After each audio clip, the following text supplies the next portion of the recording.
We're together again with Ivo and Yaemi in Together, and we're continuing to talk about topics that are so important and interesting for all of us. Today, as we hinted in the previous episode, we're continuing with the topic of choices, conscious choices, and the meaning and power of choosing as a way of being. Also, what we were talking about in our preliminary conversation, literally just a few minutes before we started, is actually why this big confusion happens. The moment we immerse ourselves and start down the path of realizing that we are something more than just matter, and no matter how many details go in that direction, there is something even more important. The problem actually, this is the eternal philosophical problem when we think that we already know something. Not for many of our viewers who have been following together since the first season. It may seem to them that some of the words used, some of the subtopics that are touched upon have already been discussed. It may seem like this is already a covered topic, but I just say, it's not for me. This is a new perspective from our current point of view. It's another world, another frame, another reality. You get to see how far and in what way you're ready to find that intersection again, the one that, in a way, we're all searching for no matter what we're exploring. Welcome back, dear people, and I'd like to make a brief introduction and set things in a certain direction, and then continue with the choices we started in the previous episode. I would add to everything you're discussing that actually this whole topic about choices is not just ours. So the topic, both with Privalia in her channeling, in her channel, and with you as messages that came, was set by the Galactic Union. And the idea is, right, yes, really, to realize that it's necessary to train ourselves for conscious choices. Yes, because I have the feeling that we are training for conscious choices. However, we call these choices conscious only when they've been filtered through us, meaning personal choices. They are controlled by ourselves and by what we already have as preferences, as demands, as some kind of experience in one way or another. And how should we be? What do I mean? Well, here now we're touching on the topic of choices. But those messages came to you through channeling, and they told us, they've said it thousands of times themselves, we've discussed it thousands of times. And now the question we need to ask ourselves is, are we making conscious choices? As this thing keeps being given to us as a topic. A topic? Yes, right. It's a very tricky question because it makes you think. If we no longer need to practice awareness of choice, it probably won't show up in our environment anymore. And as messages and as channelings and in every other way, like signs, reflections, and so on, when it's really persistent. So what does conscious choice mean then? And now, this is a very subtle moment because on one hand, conscious choice is us. To be aware that we are making choices. Right? Up to this point, that's wonderful. And we know all along that we are making choices, and thanks to these choices, we create the world we live in, On one hand, that's wonderful. On the other hand, we receive a message in meditation from the source. What is our choice? To listen to the message or not to listen to it, that is. Should we act on it? Should we pay attention to it? And are we doing this consciously or yes? Vesna, you always do it consciously if you've heard it. And I mean, if it's manifested in you. If you pretend not to understand Yes. If you pretend not to understand, there must be a reason. Are you acting clueless, or since I visited, is it just for effect? We often say we consciously manipulate things. Exactly. How is it possible for you to consciously manipulate? How do you do it? If before that, you pull some things or want to control them in a certain way, you've already done it before. Here I'm commenting on how we can consciously manipulate and even manipulate the source. We dream every night, but do we interpret our dreams? No, in fact, many people say, I don't dream. We consciously manipulate the messages from the source by ignoring them. Yes. And then, are you aware of your choice after that? But here, the interesting question is that we manipulate based on a choice we've already made about something. So, in other words, to pretend to be clueless, as you say, to act like people who can't make a decision, like Jerfy, right? I don't have all the details, I haven't been given any goals, and so on.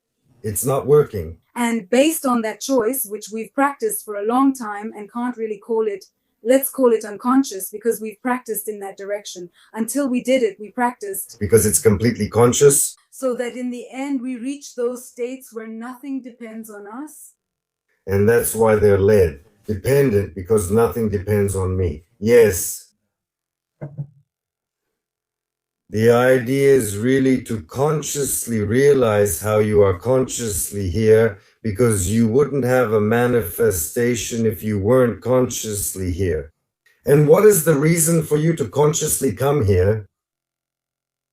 To experience reality and interactions with wonderful things. Why do you have to experience some kind of reality? Why don't you just stay at the source all the time? Well, because this already exists as an available possibility.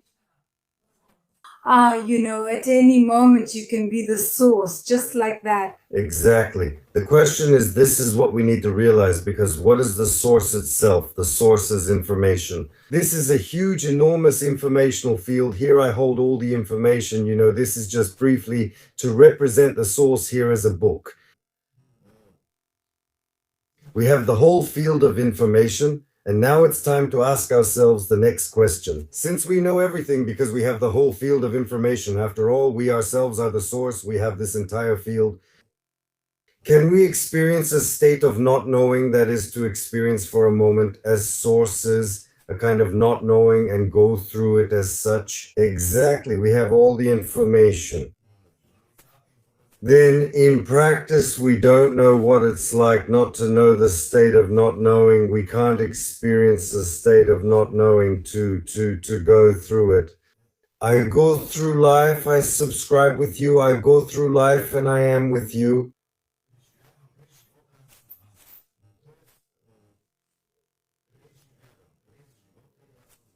The point is to realize exactly this. That not only can I not explore, not only can I not learn.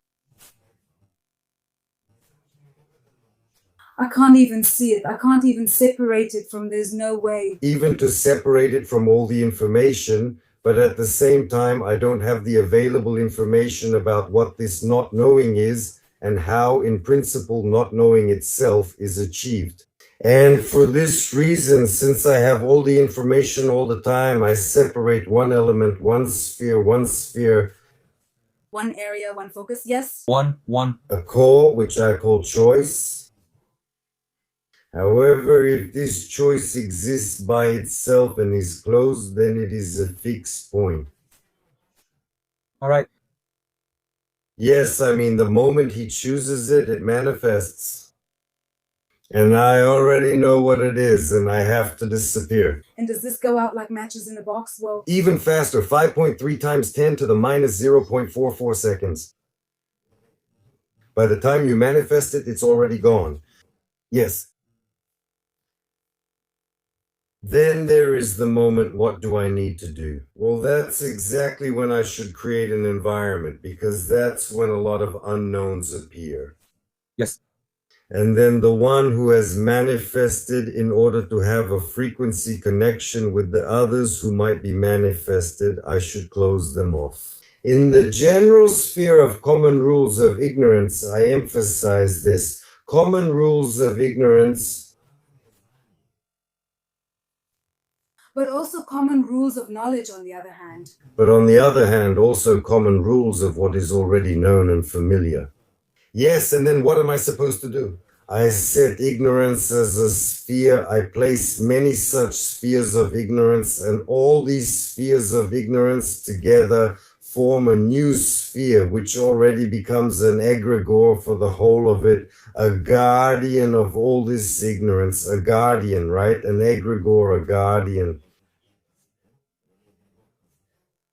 And I close all of this within that ignorance. And then, among those who do not know, who are already trapped within these rules, all sorts of different things start to arise, an endless number of interactions that I have no way of knowing, since I can by myself set the freedom of choice, of endless possibilities. Each element can experience an endless number of interactions and possibilities. Why, in the introduction of the second film, Kolitalnost, and partly in the first one and the first books, does the element of the chessboard often appear? And there's a small message that says every pawn becomes a king. Now, if I am a source that has limited itself to a certain space with the idea of interacting with all the other elements, I will gradually expand this space. That is, I will gain more knowledge through ignorance. I will solve more and more problems. Yes. I will solve more and more problems about ignorance while I myself accumulate more and more knowledge. How far can I expand to infinity? If I explore the unknown and it is a Higgs space, it is infinite. It is infinite, that is. In this way, how is development realized? It is realized. We experience development through interaction between one element which has all the information but is limited in a certain field, and all the other elements which in the same way have all the information but are limited in a certain field. And then it becomes infinity to the power of infinity, a huge field of unknowns. But the moment they become known, isn't that already knowledge? And it goes as information to the source, which contains the whole within itself, and in this way the source develops itself. And since the chessboard is exactly the same combination of infinitely many moves, right? 8 by 8 in one square. And if we add the Proto-Bulgarian chess, which are also 9 by 10, then we absolutely reach infinity. And if we add one element that under certain conditions a captured piece in chess can be brought back and restored parenthetically, reborn in chess, what does it become? Infinitely eternal. This is the mission, the meaning of our existence, to make choices, to limit ourselves, to interact with others without endless limitations, by making more and more choices, because that is a unique beauty. I mean, you are the source making the choice to become limited, but that is a limitation. In every single moment, in every step, in every interaction, it keeps on and on and on making these choices. And that's what it means to be in the image and likeness of the source itself. And you are the source itself all the time. You are not its extension or a copy or less or more. You are all of it. And the fact that we can make these choices is the most beautiful thing that makes us sources in every moment.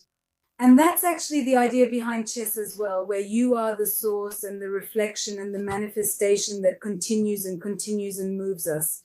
And what does every piece mean? It becomes the king, but by default you are the king, the source who creates the chess, who will create the game in order to become a pawn. To become a pawn and to play all possible pieces, and for the pawn to interact with its entire environment. This is exactly like Yu-Gi-Oh!, which you told me about. You explained yesterday what it is. It's just something unique to remember that you are the pharaoh, right? The pharaoh, you are the very source. And the moment you accept that you are this, you realize the whole, the game, everything.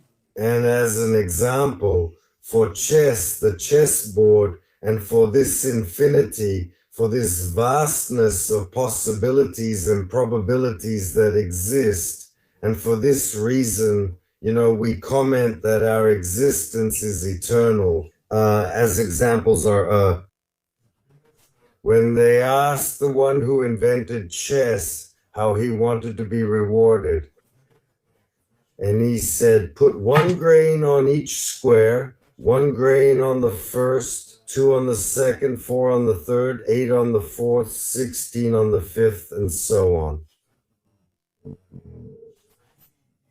a geometric progression. Imagine it that way. The result they got for 64 squares, do you know how much it is? How much it is? About 140,000 tons. Okay.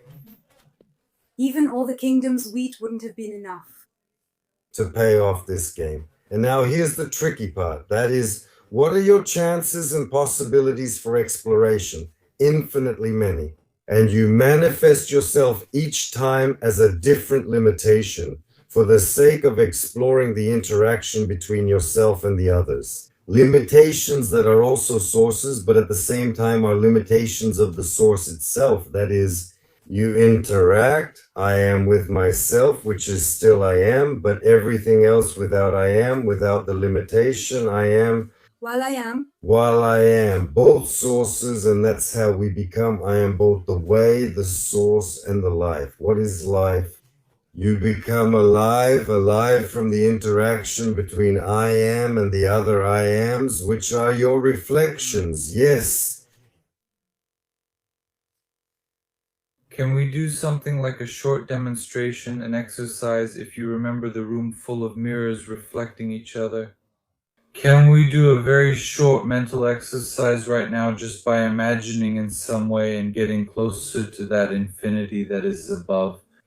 Well, yes, that's extremely easy. If you close your eyes, it's completely calm. Let all the viewers do it too. Close your eyes. The moment you close your eyes, imagine that you are in the center of a dark space. Now let some light in so you can see yourself, and now begin. Put a mirror in front of you. Move your hand, your leg, whatever you have, so you can see that the reflection also. Great. Now imagine that the reflection is still you, but just wearing different clothes. You see, that's you, and the reflection is in your image and likeness, but it's a little different from you. Now add similar mirrors, about 10 more around you, and look around, form a complete circular room. Look at yourself in each reflection. Each one is a little different from you and from every other reflection. Subscribe. Now look deeply into the mirrors. There, the reflections of the reflections themselves are mirrored, and they too are different from themselves in the same way. Now add a dome above you, which is also covered with mirrors. Do the same on the floor as well. As part of a sphere, covered entirely in mirrors. In each of these reflections, you see small terraces, the little differences between what you are and the reflections that are mirrored, but at the same time also the reflections of the reflections themselves. If you look deeply into this situation, you will discover the endless mirrors reflected over and over in other mirrors. And actually, at the core of all this, if you look at yourself from the side, that's you yourself.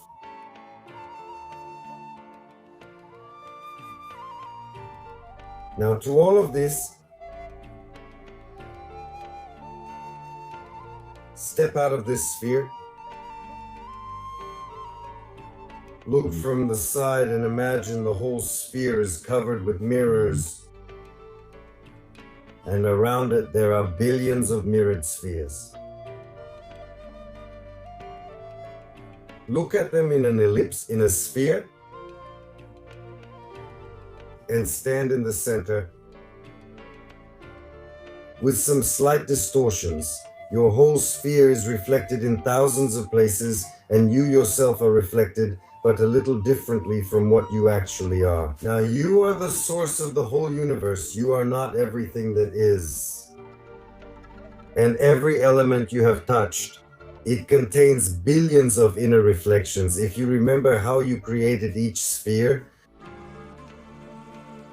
Now enter each sphere. Who will you see? Yourself with small reflections, with slight deviations, yourself in the reflections, but inside the sphere itself, there are billions of such reflections. In your own image, in your own likeness, if you step out of the sphere itself, there are again billions of reflections deviated from yourself, but actually in your own image, in a figurative likeness. And now ask yourself the question, do I know each of these elements? Actually, that's you yourself with small deviations.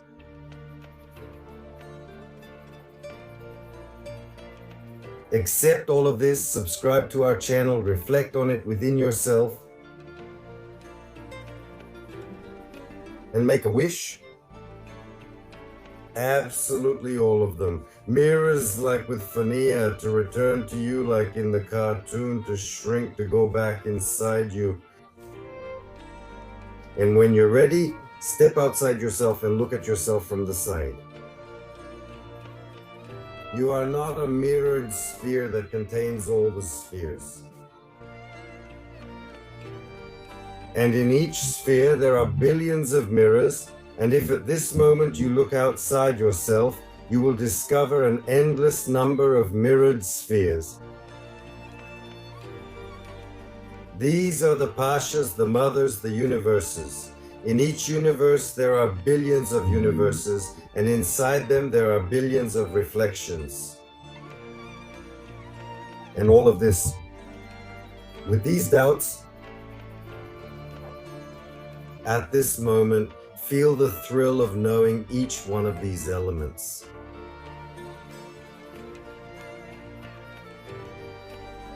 Because this, with these doubts, is with a few changes.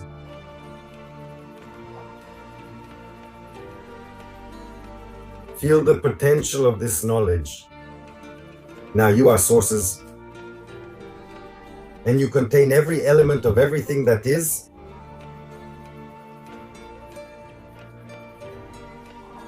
You know everything. But do you understand how it feels, the one who created the first mirror? Go back into it. Next to you, TV. But alone in the dark space, can you feel any thrill, emotion, interaction?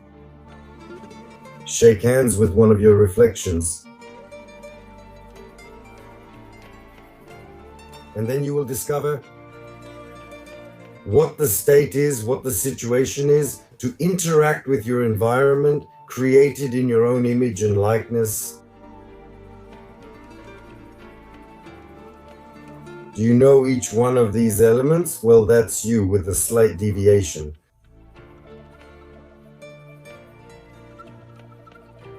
Accept all the information from the source. Feel how you know each element of your environment.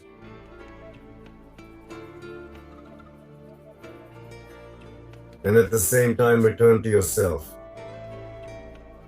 Do you realize who you are now? This limited element, which has made the choice to interact with its environment and all other elements in order to complete the knowledge of itself, what is it to experience knowledge? When you are ready, open your eyes.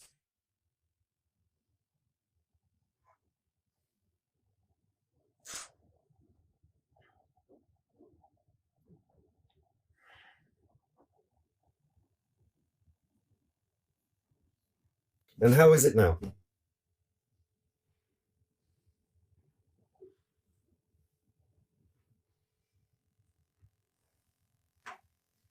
With this, it's absolute meditation.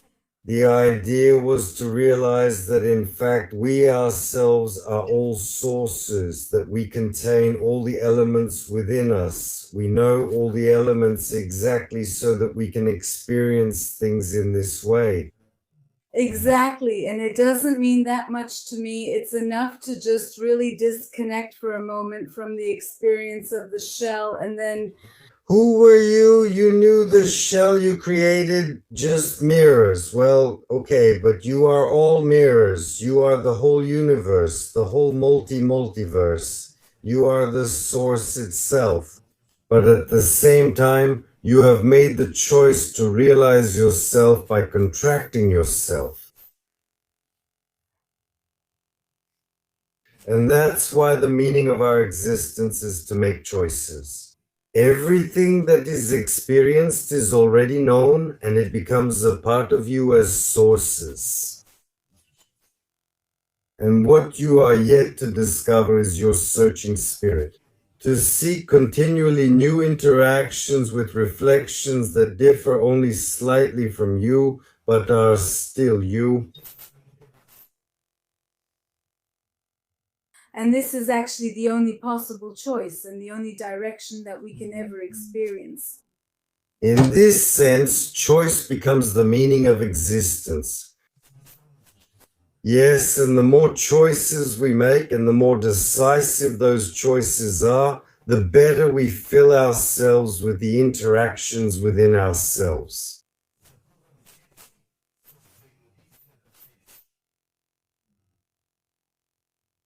And the more we see that we can move in this direction more and more easily and consciously.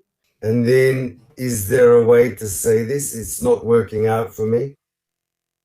Who are you insulting this way? Yourself, the source, when you don't acknowledge the source? This constant insult that we inflict upon ourselves is called pride. Yes. And it comes from a Russian word, gorka. Gorka, yes, bitter, quite bitter. Uh-huh. Enough bitterness. Once you've touched that thing we started with, Yes. how do we create and maintain it as a habit and training from then on? Well, here it is. You realize that all these reflections are yourself, that is your entire environment. Who, what? Myself. What do you need to realize inside between yourself and your environment? Interaction, understanding. Interaction? Who should make the choice for these interactions? Understanding? Because And whatever you choose, choose it. Is it bad? I don't always do it. every choice is the right one. Every choice is the right one. And in that sense, if you choose to be a victim, that's perfect. You'll explore the states of being a victim. If you choose to be a creator, that's perfect too. You'll explore that state. How many of these states are there? You saw them, endlessly many, infinity to the power of infinity. That is, how many times will you create yourself as the limitation? Look at the distant sphere. An infinite number of times, And this infinity, since he is the very source and has the free will to make choices, yes, to limit himself in infinitely many different ways and to interact, yes, and to interact with these infinite reflections. when will it end? When? Precisely for this reason, point one about your existence is you exist, and that is unchangeable. That is, you are personal, once created, once made, once limited by yourselves. For yourselves, you are infinite. From then on, and the beauty of this existence is only one thing, to make choices. Exactly for this reason. When we haven't made a choice for a long time, we know what we need to do, or we know it's time for a decision. A choice, a decision, well done. We just feel crushed and scattered, and it's like we're on the verge of ceasing to exist. The reason for this is that we have all the possibilities then, and we feel them infinitely, endlessly, but we haven't chosen any, but we don't choose even one. and then we feel the magnitude without making even a single decision. And we get offended, like sources, precisely and with the potential of the entire source, which we originally are. we turn this potential around to make it the opposite and in the direction of the source itself. And that's the pride which you mentioned a moment ago. You said it perfectly. It's just unique, a unique meaning because of pride. On any level, we destroy the possibilities of the source that we are, and we can't really destroy them, but we still resist. And at that moment, practically, what do? The entire potential of the source, all this energy that is given to us to choose, we choose not to choose much. But on the other hand, the fact that it exists as an option is also to some extent beautiful, because in the 12th degree of beauty, it is infinite. And it's wonderful that it exists as an option. And then which polarity is bad? Neither one. Actually, one always flows into the other, because even if we choose not to choose, we're still choosing. In other words, there's no version where we don't choose. There's no version where we don't accept, because even if we accept that we don't accept, we've still accepted.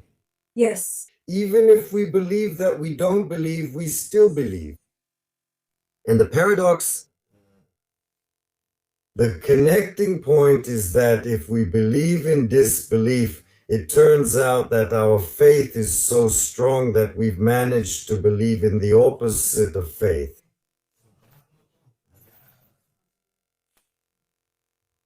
And that's exactly where the Mobius strip and the cycle of all energy are. And then, are there elements in your environment that are different from a mirrored sphere? But that means in the observed, no. Are they all mirrored spheres? And that's exactly why the Bible was written. Everyone creates only a limitation, and this limitation creates in its own image and likeness a reflection, as the reflection itself becomes a reflection of reflections, which creates. In this line of thought, do you understand how powerful the messages from us to ourselves are? And now look at how many possibilities we have. We dream in order to know how to make the right choices. We do regressions or progressions to correct those choices. We encounter the environment, which is our reflection, like signs showing what our next choices and steps are, so that we can realize ourselves. We have intuition. We have intuition. We also have déjà vu. We get that a lot too. Exactly after meditation, channeling. We have thousands of lucid dreams. All kinds of options, and we've created these options for ourselves so that we can accordingly, Yes, in the summer, yes. to experience them, even put this way. And again, in order to enter where we are whole, so that we can complete the specific picture for ourselves. Exactly, and all the time. To consciously realize that we are consciously complementing our self-knowledge through the interaction between the ignorances that we are, as manifested elements, as holograms, and the interactions between the holograms actually complement the source's knowledge about the ignorance itself, and we are the ones who experience it. And we are constantly on both sides. It's just something unique. You are alive because of the choice you made to interact with the spiritual environment, with reflections in your own image and likeness. This is life. You are only alive when you have interaction, but in order to have interaction, it is necessary to have mutual action. Subscribe. But in order to have interaction, it is necessary to make a choice if you have no choice. Everything remains equally possible because you become the source that, Yes. which is only informational, political. You as the source create an environment Which, when you don't make that one choice, it will make it for you. But for us, this manifests as a fluctuating environment. So, in other words, one day it will be like this, another day it will be like that. I want to do it. The thought is, I want to have a partner, but I'm not sure. I haven't made that decision or taken the step. Accordingly, These opportunities of mine appear here and disappear right in front of me. Subscribe. But at the core, it's always about choice, always and for the better. And do we need to know anything else if we understand that choice is at the core and we learn how to choose? Diligence, interacting with the not so unknown self? Well, look, in this whole situation, whether we need to know something else, it's necessary to remember that we are the very source and we have information about everything. So, can anyone say, I don't know? But nevertheless, we say it all the time. Yes, and now let's see here where the connection is between one and the other. What have we done to limit ourselves? We have narrowed our own Frequency. range and We have defined ourselves as only. only from here to here, from here to here. You wonder what we need to do to get more information. Or to turn outward, somewhere different from ourselves. Yes, that is just outward, and to search. And to start searching to expand the range. And then, yes, whether we search within our environment, then we will expand our range to the boundaries of the egregore of this environment we are in. But if we start searching outside the egregore, then we will receive the channeling that you have through your channel. Yes, right. In order to expand to the size of a galaxy, yes, but with so many galaxies, will you stop there? No, We have to go there to be. And actually, all these choices are the same thing. They are your choice to become seekers and explorers of your own not knowing. And this is actually our opportunity for growth and for the action we need to take in order to reach interaction. Because now, well, it turned into a real meditation, right? We really got into it and just drifted away. I believe that those who are watching experienced you in the same way. The idea is that, the beauty is that now having exactly this limitation, that each of us has, we also have this opportunity. And besides being observers, we can also be the people who take the steps, the elements that make the actual steps, and this gratitude that passed through each one of us to express it to every reflection that is around us. And then we gather the source's potential with action, with knowledge, yes, which we can experience. And then we are truly happy all the time. That's it. Yes, and this happiness, to lighten up the viewers a bit, it's like the three-edged cows.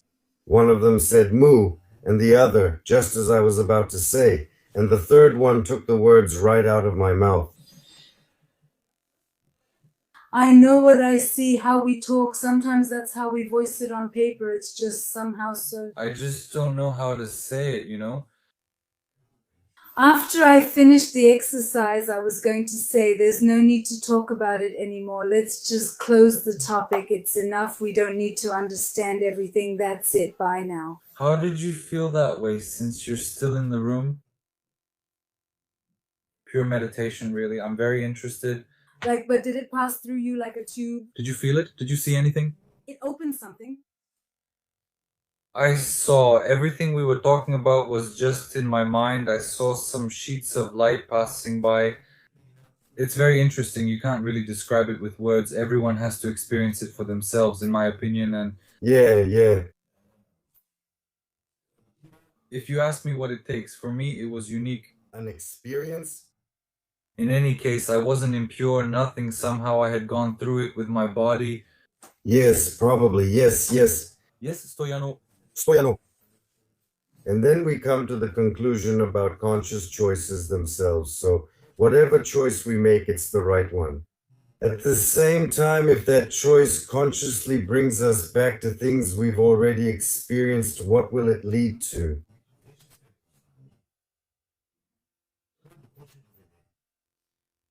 Well, We closed it little by little. This is like this. Called Sharani or Apazona. This is the so-called recurrence of events, but the way we've set it up right now, from a slightly more global point of view, it's paradoxical and impossible because there is no recurrence. Exactly. So what kind of recurrence of events are we talking about, and how can we We can't avoid making new choices and we can't avoid experiencing new things. We don't experience new things, but apparently we can create a kind of illusion, something similar that has its own purpose. But in the end, if we realize that just a second later we are already different and we already include, we activate the awareness of conscious choice, Yes, then things should start to improve. naturally. And then will we go back to the past to make sure that the choice we made will be realized? Mine? No, we will look for how even an apparently identical situation is different in the present and what new things we can learn from it. Even when we try, but then we will remain limited by the previous situation. Yes, meaning the range will be very small. Yes, that's how it is every time if we want. If we seek security, we will shrink more and more in order to look for greater and greater security inside the mirrored sphere that we are. Yes. Because the more we shrink, the more everything outside becomes much scarier and much bigger. Actually, Absolutely then, but does it become scary then? And how did you make your choice? Yes. You chose to limit yourself, so why do you now to shrink even more? yes, and the most interesting thing that came to my mind while we were doing the exercise was sometimes we say that we don't have the courage to make a certain choice, which we understand, for example, that we need to make or that we ourselves keep pointing it out to ourselves. However, but if the source has the courage from all the knowledge to limit itself to knowledge limited to being here, yes. right? What kind of courage are we talking about that we should? And since we've already done it once, it's really logical not to do it again and again. And when in all of this, I'm afraid I can't. I lack the means, knowledge, and potential. So what is all this then? An excuse? And this is an excuse in giving meaning in order to justify my own unwillingness to develop myself and to explore myself endlessly. But then what? Am I violating my own choice to manifest my original function? Meaning, am I violating myself? Yes. I hurt myself, and then I hurt myself, and then the warning, stop hurting yourself. It's like holding out my finger and cutting it with a knife and saying, what's the big deal? There are 10 first, I'll cut a little. First, I'll cut the whole thing. What's the big deal? 1, 2 less. There were 10, now there are 9. Yeah, but when I realize that my fingers are endless, no matter how much I cut them. Ha ha ha. And actually, every time I'll supposedly feel something different. State, but actually it will be the same because I'm cutting my finger. And in the end, I know I'll tell you, hey, you idiot, it's better to stop existing than to just keep cutting ourselves. Because this is starting to get boring. It's starting to get boring for you. And the idea is that right then the conscious choice is, my desire is not to get bored even then. It's better to use my hands and fingers to explore the unknown. It's better to reach into the dark space even if I might cut my fingers than not to reach in at all. They are unlikely to be cut off, since the dark space, which is unknown to the limitation I have created, is actually known to the source itself, and it is unlikely that it would meddle where it is not. And in fact, this is trust itself.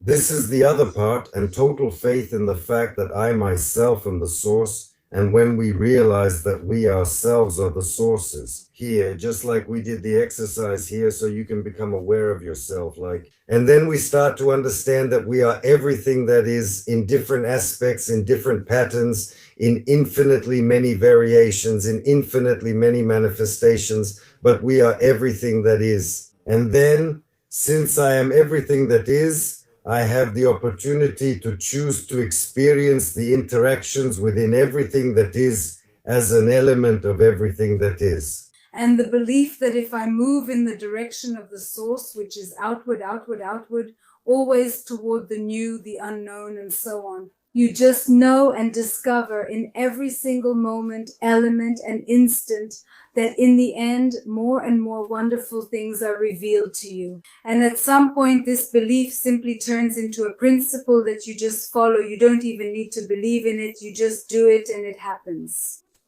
That should make you feel very calm. Well, yes, exactly. And these are the so-called conscious emotions because you are aware. If it's like learning to eat strawberries, for example, we eat the first strawberry and start to frown. Oh, this is a bit sour, a bit sweet. There are seeds. Yes, yes. But we eat a second time. Oh, well, it has its good qualities too. We eat a third time. Someone gives it to us with sugar? For example, yeah. Oh, well, that's just how it goes. Someone offers it to us with cream. Oh, and in the end, with ice cream, or liquid chocolate, and finally, all of that with fresh milk and so on. And at some point you start to realize, hey, the strawberry is something really tasty, wonderful. Let's switch the strawberry. At first, what scares us is entering the unknown, the uncertainty in the interactions between ourselves and the environment. Naturally. Then we'll say, well, it's not that scary. Let's try again. Then we'll say, hey, there are even some seeds here, right? Yeah, you'll say, let's try again. But then someone will tell us, hey, look, you can even add sugar here, and you add the sugar. Oh, this combination is actually tasty. Well, why don't you try it with cream, with chocolate syrup, and you start making choices? The interactions you have with the fear of stepping into the unknown start to become more and more. And at some point, you start to enjoy stepping into the unknown. And that's how we get to Bashar's situation. If we wish for something and it happens immediately, it becomes really boring. But if something doesn't happen to us, we all go there to see what the reason is for it not happening. Because then it's extremely exciting and possible, since it's unknown, unknown. And so, in this way, if we constantly realize the choices of interaction between ignorance and ignorance, between the ignorance of I am and the ignorance of the environment, which are in our image, and similarly, we actually realize ourselves. We realize the pleasure of interacting with ourselves.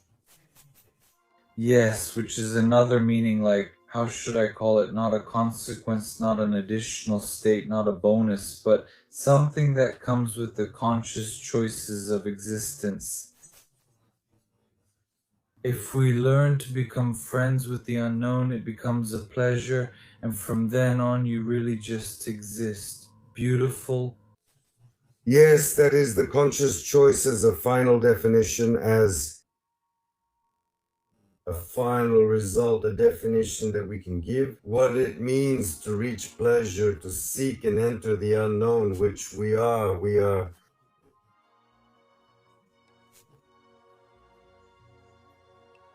Thank you very much for this thing. I think that it is completely very powerful. And this thing for that, thank you for the exercise and for the immersion and for the reminder. And for the topic. And we thank you for your next action. How excited are you? Ha ha.